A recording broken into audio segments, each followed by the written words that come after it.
PowerPoint for Chapter 14, our final chapter in our textbook, Contemporary Victimization. So we're going to be talking about two different crimes, hate crime victimization and human trafficking victimization. So first up is hate crime victimization. So the FBI defines a hate crime as when the perpetrator acts on a bias against the victim's race, color, religion, or national origin. And it's not enough that the victim is part of one of these protected classes, but the motivation for the crime has to include bias against that particular protected class. So since then, more categories have been added to these protected classes due to the passing of the Matthew Shepard and James Byrd Jr. Hate Crime Prevention Act of 2009. So now it also includes a bias of sexual orientation, gender identity, gender, and disability as well. Okay, so hate crimes have been around for, as long as crime has been around, but the FBI really didn't start investigating them until after World War II. This really increased after the Civil Rights Act of 1964 when these sorts of things were made more aware. So one of the sort of most infamous cases that led to a focus on hate crime victimization is the abduction and murder of 3 civil rights workers, Matthew Schwerner, Andrew Goodman, and James Chaney. This happened in Mississippi in the 1960s. The local KKK and police department were involved. However, they did not, they kind of swept this under the rug. They did not investigate it properly. So the state government did not want to prosecute the people that had murdered these individuals. So the federal government took over, and this sort of led to an awareness of hate crimes that were happening. Okay, hate crime can be, almost any type of crime. It's usually a violent crime. And the most common motivation for hate crimes is race, ethnicity, or national origin. So over half of hate crimes are committed due to a bias against this. The next common motivation was the victim's gender. So hate crimes account for about 1% of all violent victimizations, and this is measured by both NIBRS and the NCVS.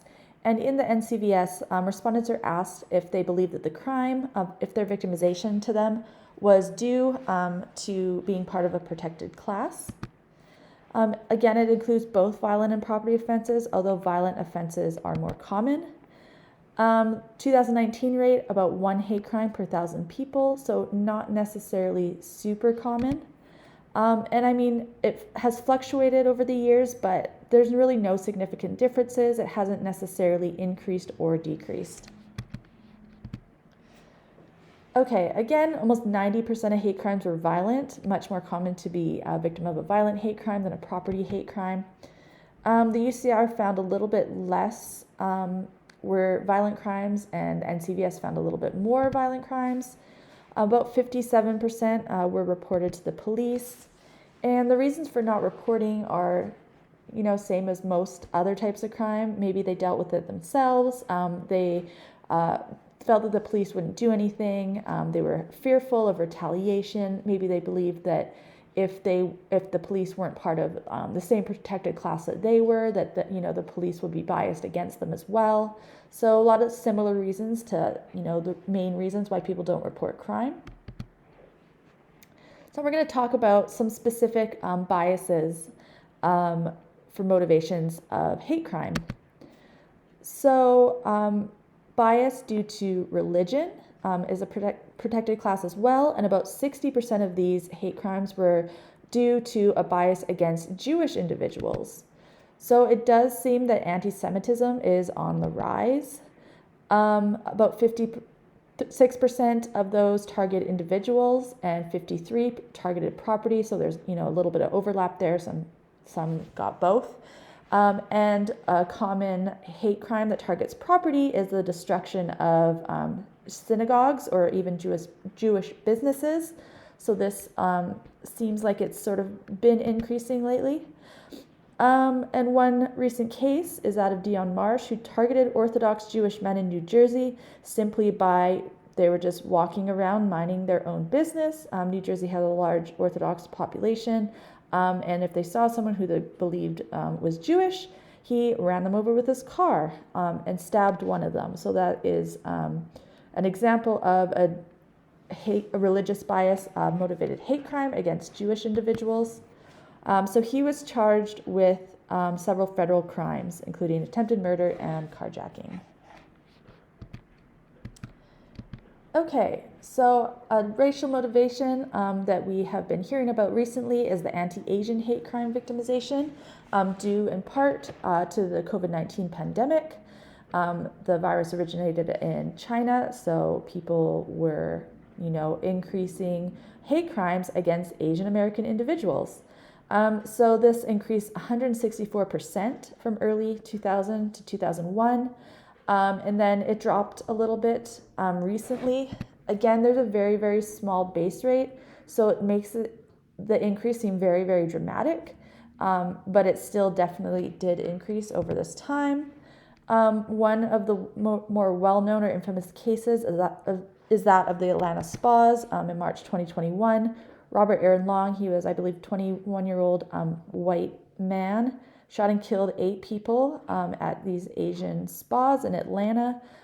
He said it was due to the fact that he had a sexual addiction and he wanted to, get rid of temptations. Although people are saying it is racially motivated, they haven't necessarily charged it as a hate crime yet, but experts are calling it a hate crime. Okay, so an example of sexual orientation bias motivated hate crimes, these are hate crime against LGBTQ plus individuals.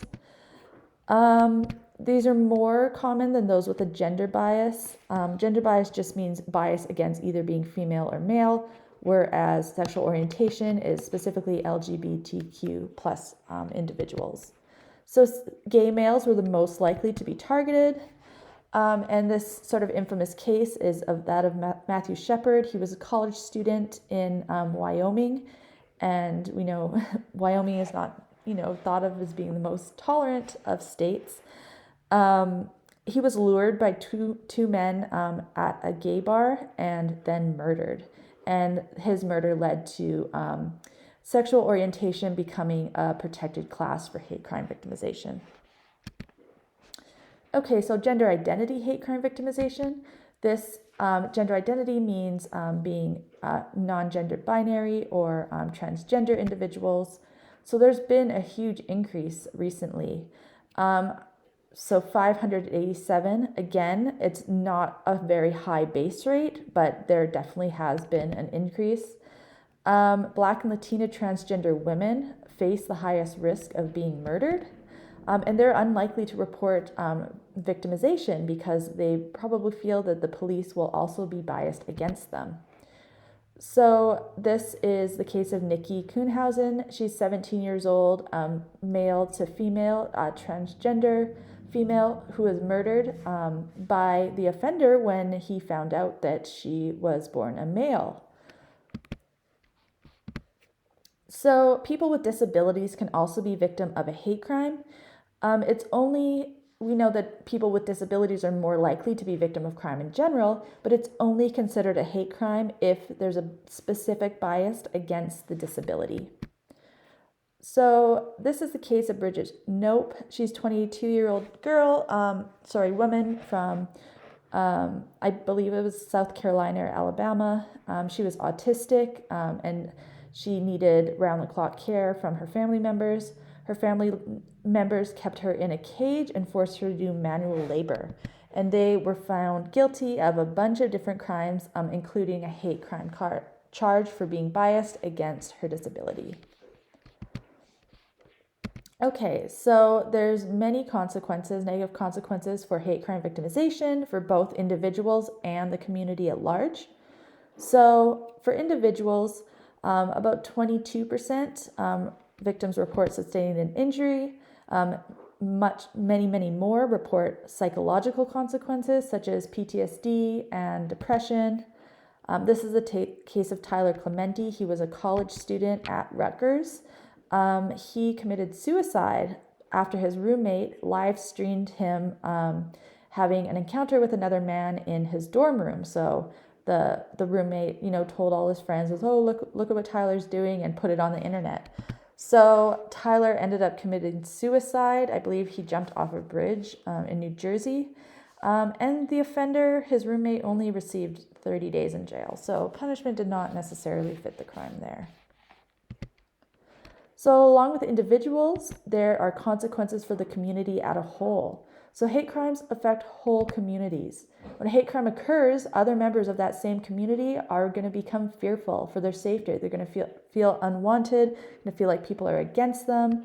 And many, will change the routines to avoid victimization in order to prevent being a victim of a similar hate crime. Many experience secondary victimization as well, even though they weren't directly targeted. Say, their church is vandalized, they're probably going to experience secondary victimization as well. Okay, so there's been some responses to hate crime victimization, some legislation that has been passed. First is the Church Arson Prevention Act of 1996. State hate crimes, also every state but Wyoming has hate crime legislation. In 2001, Texas passed it. So most crimes that are hate crimes are already crime, even if there is no bias. So for example, if you, assault somebody, it's still going to be a crime, but it makes hate crime an aggravating circumstances.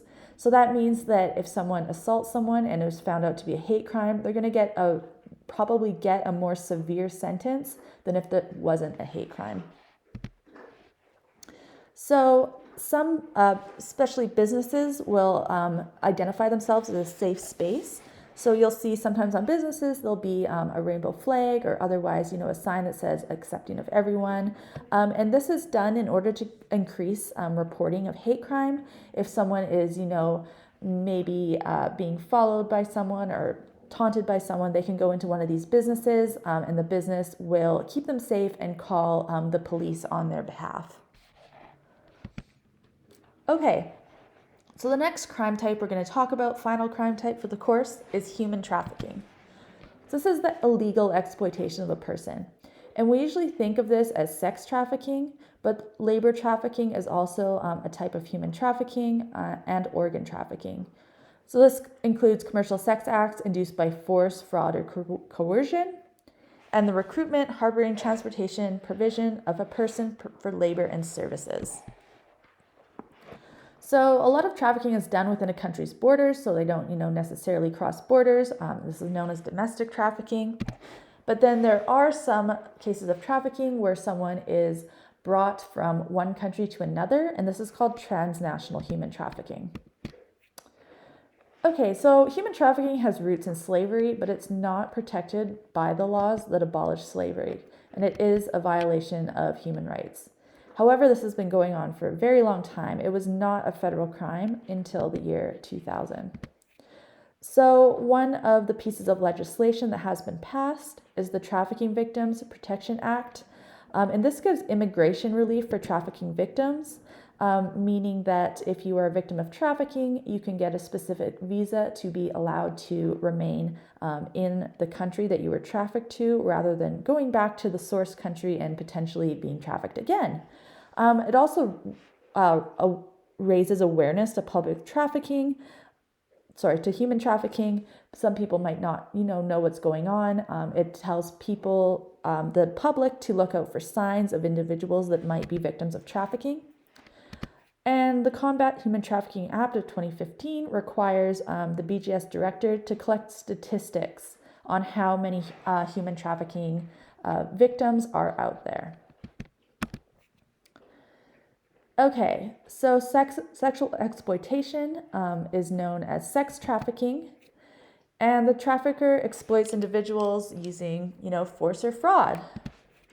So this is often using minors, does not necessarily have to be with the minors, can be with adults as well, but any sort of commercial sexual activity with a minor is considered human trafficking. So even if the minor seems to, agree or is not necessarily coerced into it, it is still an offense.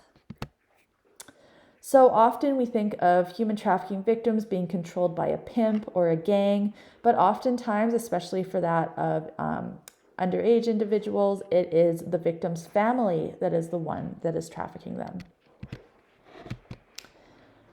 Okay, so labor trafficking is another type of human trafficking, and there's two different types. The first is bonded labor. So this is the type of labor trafficking occurs when a person is enslaved to work off a debt. So this is very common with migrant workers from other countries, specifically here in the United States, Middle and South America. They, a trafficker would say, oh, well, we'll get you over the border. You just have to, work off a debt. You have to work in at our farm for a month, and then you're free to go. But oftentimes this does not happen. So once they get over the border, they will go to work at the farm or wherever else they're working, and the trafficker will say, oh no, you still owe this much money, you still owe this much money, oh we're charging you a fee for this, we're charging you a fee for that. And they can't necessarily leave because they don't have anywhere else to go. They don't want to go back to their source country, or else they can't get back to their source country. So this is common with migrant workers. So one example, this is Concepcion Malinik. She is guilty of human trafficking for helping 10 Guatemalan immigrants enter the U.S. illegally and then forcing them to work. So she was sentenced to 6.5 years in prison. The next type of human trafficking is forced labor. So this is when victims are forced to work under the threat of violence, punishment, and legal forces.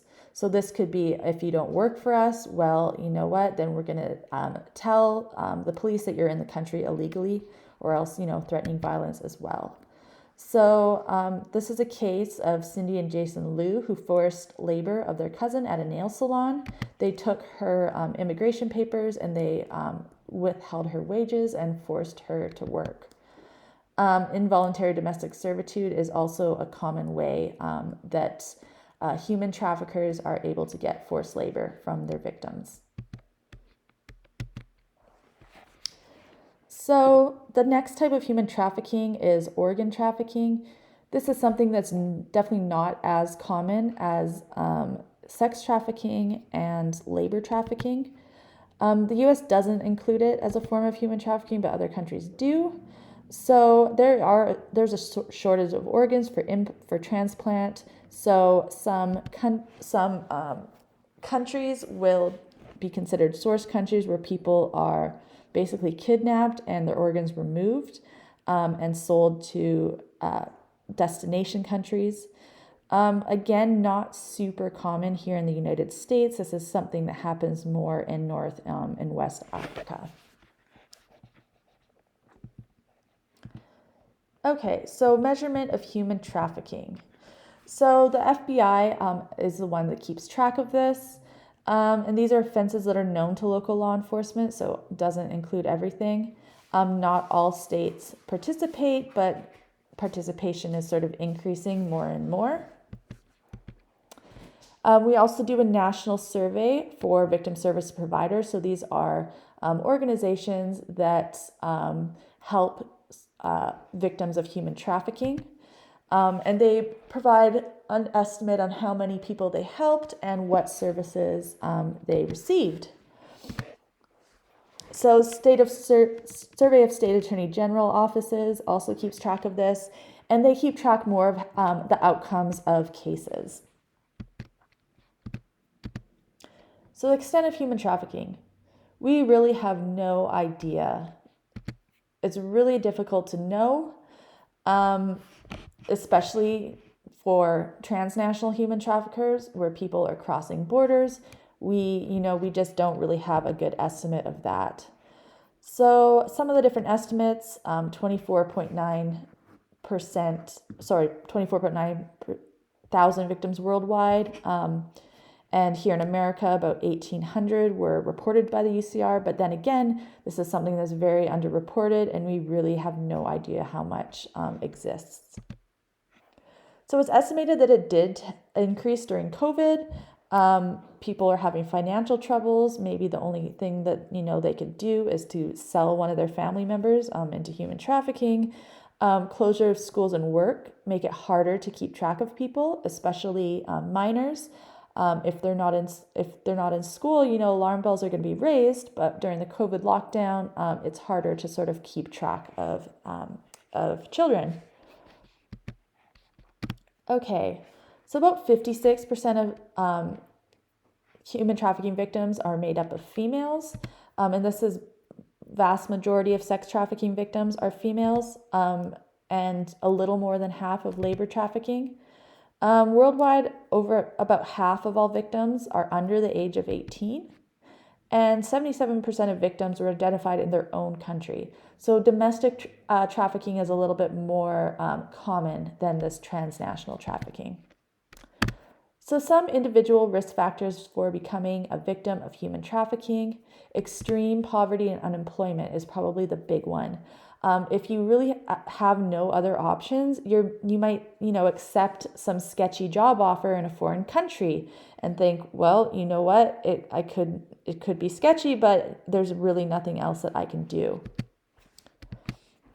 Displacement from the war. We're seeing this with the war in Ukraine right now. People are being displaced to other countries. This happens during natural disasters as well.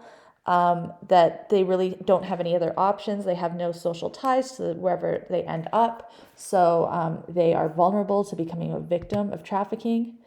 Those that have adverse experiences in childhood, so this includes child abuse, especially child sexual abuse.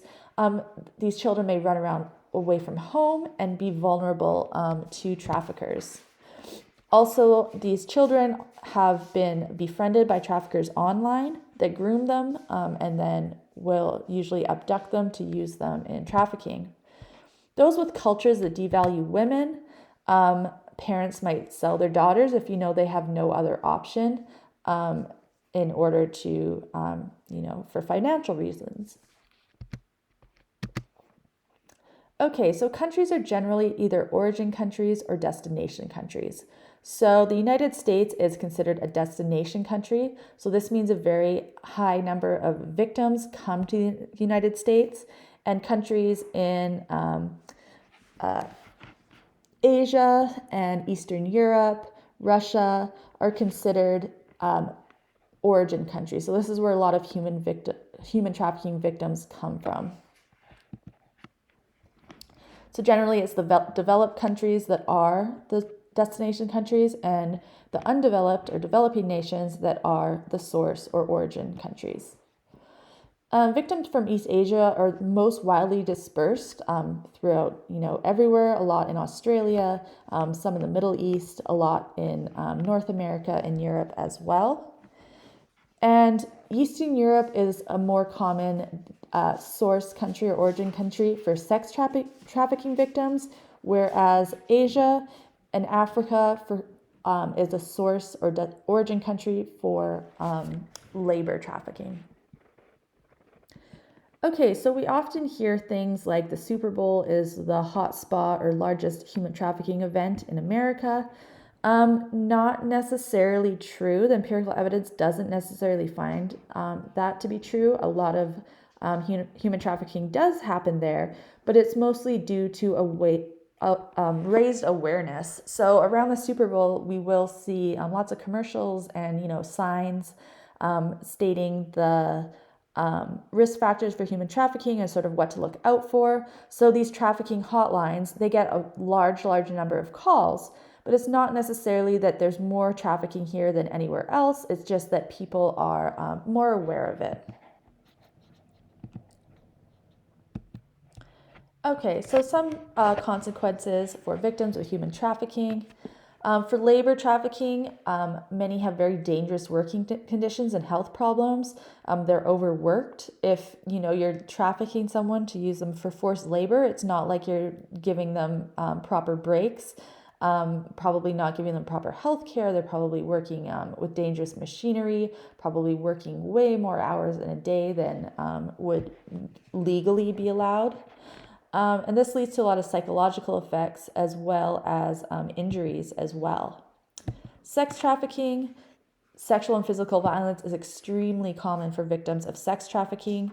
The people that are buying these victims are not, stand-up people. They're not good people, and they're more likely to inflict violence on these victims.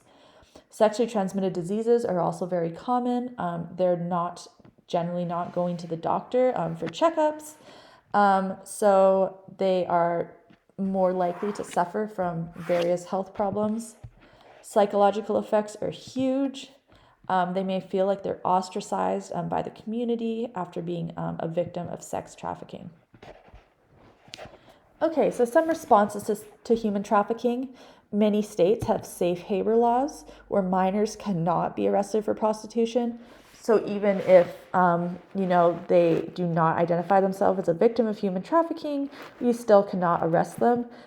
It helps identify these trafficking victims. Sometimes, for instance, in Texas, they can apprehend them, but they absolutely cannot charge them with any sort of prostitution offense. So victims of trafficking have fewer resources available to them than victims of other crimes. This is where victim services is really lagging. These people are in very high levels of distress when they, leave the trafficking situation. Many of them do not speak the language if they were trafficked from another country. There's just not enough beds in shelters. They have nowhere else to go. One of the things that is done is here in America, they are given T visas, so they are allowed to remain in the United States if they were a victim of severe trafficking. So they do not have to go back to their source country. So prevention. So it's suggested that in order to prevent domestic servitude, there has to be some arrangements between foreign domestic workers and the governments. So if the governments get involved with bringing foreign workers over here, it's a little bit easier to keep track and make sure that they're not being trafficked. Just education and awareness, letting people know how to spot a victim of human trafficking, and let people know that human trafficking exists, and it's out there, and we need to help these victims as best we can. So in Texas, they recently upgraded solicitation of prostitution to a felony. So this does not target the victims themselves, but rather the people that are buying the services from the victims. This aim was to prevent sex trafficking. Would it work? We're not really too sure yet.